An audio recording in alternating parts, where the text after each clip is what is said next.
Hey guys, Mouse here and welcome back to another Ragnarok Abyss closed beta review video. So here, we're just going to talk about how the pet system works in Ragnarok Abyss. I'm going to share with you guys my thoughts, what I like about it, what I don't like, how it works, and its potential impact. Before we begin though, just a quick favor, don't forget to like and subscribe. This is my new sub-channel dedicated to Ragnarok games and MMORPGs so that I wouldn't mess up my first channel, which now focuses on Gacha games. You may also find me on Facebook. I do post a lot there as well, and also whatever I say here is only based on my personal experience and knowledge playing the CBT for a very limited time. So first off, I actually like how they handled pets here. They stayed true to the classic Ragnarok monsters. I was never really a fan of those weird original pets from some other RO titles, especially the overpowered pets that can wipe out an entire squad. Anyway, here in RO Abyss, we've also got mini pets and MVP pets. I already have my doppelganger pet here, as you can see,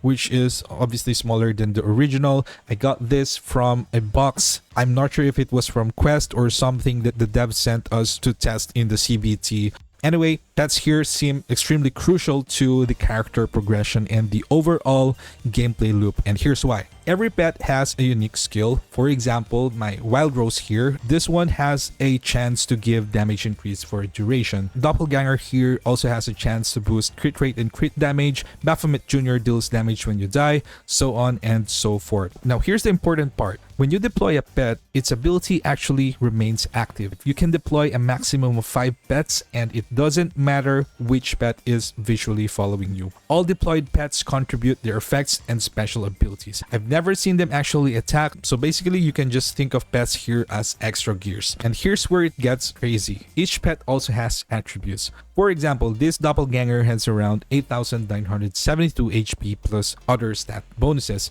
and those stats are actually directly added to your character. If you remove the pets, your stats straight up drop. In the CBT, which is still an early game, the stats you get from the pets are honestly massive compared to other sources like your actual gears, especially when it comes to the HP. For example, my HP right now is 85,747, and when I remove all my pets, look at what happens. In my opinion, this is really wild, but this might also be just an early game thing, because in the late game, when we're sitting at hundreds of thousands of HP potentially, this might become a smaller portion overall. So we're not sure about that part yet, but the special abilities, those are definitely gonna stay relevant and scale much better long term. So another important system here is resonance traits. These are the colors that you see here. Each pet starts with a certain number of traits depending on rarity, and when you evolve them, you unlock more traits on top of increasing the ability level and the stats.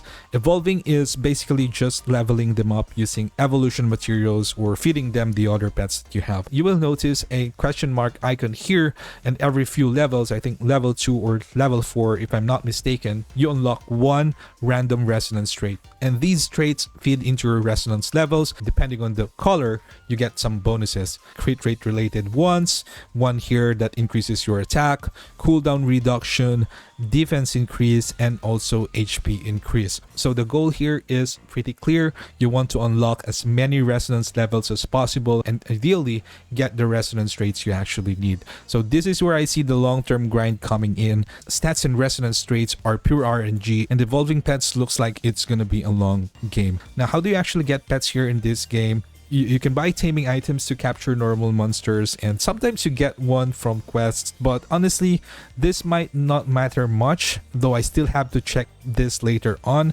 because here you can actually farm MVP pets directly by defeating MVPs. I was able to do MVPs during the CBT, and the pet fragment drop rate was actually decent. I also already uploaded an MVP system review in case you're interested in checking out that too. So anyway, that being said, the real challenge probably won't be getting the pets. I think it will be rolling the right stats and the resonance traits. You can also actually get pets from Gacha, but I'm not fully convinced they're meant to be used because they seem to be just regular pets meant to be fed to your main pets. So yeah, that's pretty much everything I've seen so far about the pet system. Personally, I like systems that build diversity and unique effects, so this is interesting to me. There's clearly a lot to discover, test, and optimize, and I haven't really seen anything too insane yet, like a pet that can one-hit KO full squad in PvP, for example. But one thing I didn't like though is that the pets deployed cannot be viewed in PvP, so you actually don't know what pets your opponents are using, so that kind of limits your ability to strategize